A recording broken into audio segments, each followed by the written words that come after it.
During the busy season, how can I keep from getting all stressed out?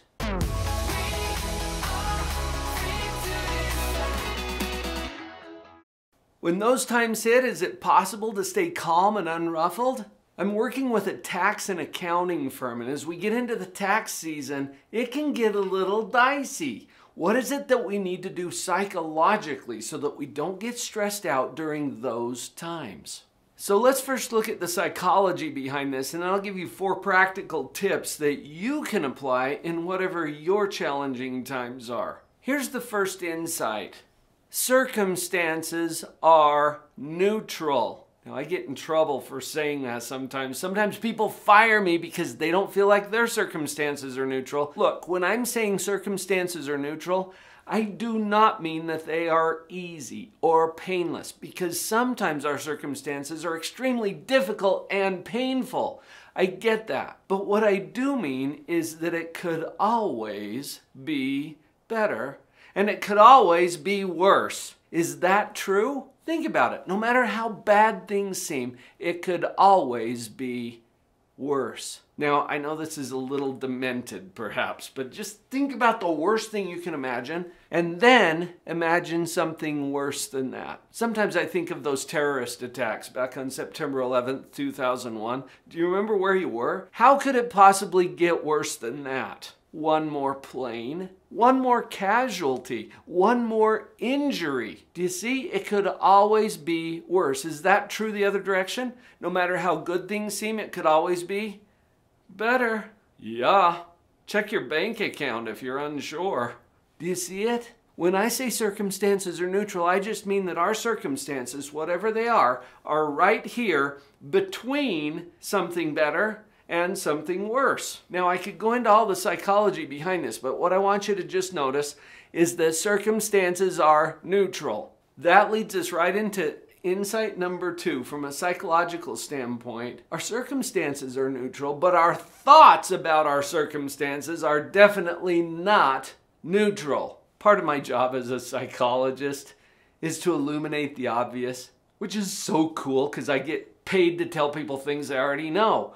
But there's obvious things that are unnoticed, and our thoughts are in that realm. We don't notice our own thoughts. We just think them.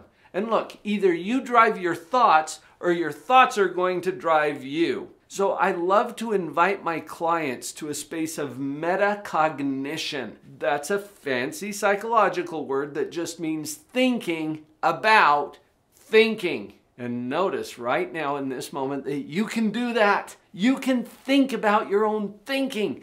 This is really important because metacognition creates a little space. In that space is where choice exists. Until you see it as a choice, it's not. And your brain will just roll with whatever the automatic thoughts are. I want you to notice what you're thinking. I mentioned that our thoughts are not neutral. So you take your circumstances, which are neutral, remember, and you think about them in a way that's not neutral. For example, this is the busy season. Okay, now you might be thinking, well, it is the busy season, Dr. Paul, what the heck? It is what it is. Could it be busier? Uh-huh. Could it be less busy? Uh-huh. Do you see? It's neutral. It's right in the middle. We call it the busy season because we're comparing it to a season that's not as busy as this one. But how would it seem if we compared it to a season that is much busier than this one? That's what I mean. So just notice for a minute that our thoughts are not neutral. I remember I signed up for a coaching program to help me with some of the business models that I do in my practice. And as I was describing to my coach what was going on in my business, she stopped me and she said, "That's a thought." "No, I'm telling you how it is. I'm telling you what's going on in my business." She said, "Well, with all due respect, Dr. Paul, you're telling me your thoughts about your business. It is what it is, but you're sharing your thoughts." You know, I had never even really thought about it that way. But that coaching was so powerful for me because it helped me to realize that there's something going on right here that's analyzing all of my circumstances. And my thoughts are not neutral. Now that leads me to insight number 3. It's our thoughts that cause our feelings. Whatever we're thinking about something is what causes our feelings about that thing. Now, this is very important because how we feel affects how we show up. And if we really want to show up differently so that we get different results, we have to back it up to the stage of thinking. It's our thinking that causes our feelings. Let me give you another example from a more clinical standpoint. One of my clients was saying, I'm just going into my depressed season. Now, depressed isn't a season. But in her mind, she had thought about every winter she gets depressed. We had a little conversation about that so that she could see that that was her thought. It wasn't her circumstance. And her thoughts were causing her feelings of dread and apprehension and fear that now I'm going to have a hard time for the next few months. We did a little bit of an exercise there in the office, having her think differently about the season. What if we were to say, I'm just going into the easiest season of the year? Also a thought, but it's your thoughts that determine your feelings. As she shifted that thought around, she started to feel better about the impending winter season. It's our thoughts that cause our feelings. Hey, I've got 4 specific tips for you to apply this, but I really want you to understand the model that this is based on. Go to the URL that's on the screen right now, drpauljenkins.com/themodel, and I'll put a PDF copy of this right in your inbox so that you can see visually what we're talking about here.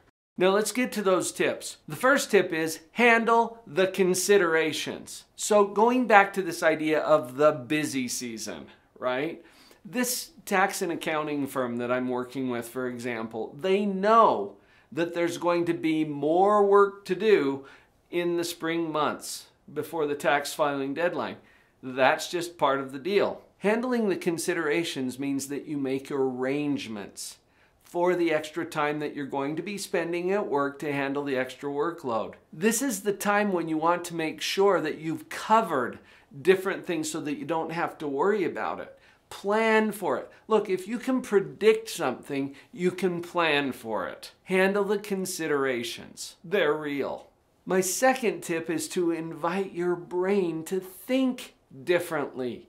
One way that you can do this is through a little game. I used to do this with the kids around the dinner table. If there was something coming up that they were not particularly excited about, like finals, for example, the final exams at school. And the game is this. We go around the table and we all share ideas.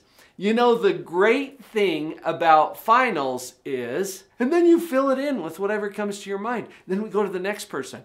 Do it rapid fire. If it's just you, see if you can come up with 5 or 10 answers to that. You know, the great thing about tax season is, you know, the great thing about inventory is, and you just pick whatever it is that you've got a story in your brain about. You're inviting your brain to think differently about it and tune into how that makes you feel. My third tip for you is to up your self-care. Take a moment to think about how you're going to take care of yourself during this season. Whether it's a busy season or a challenging season or whatever story you have in your head about it, you're going to need to take care of yourself. This at a minimum means that you get enough sleep, that you engage in regular exercise, that you eat a balanced diet, and you take regular time for prayer or meditation to calm your mind and to get recentered. Do this intentionally. I promise it will help.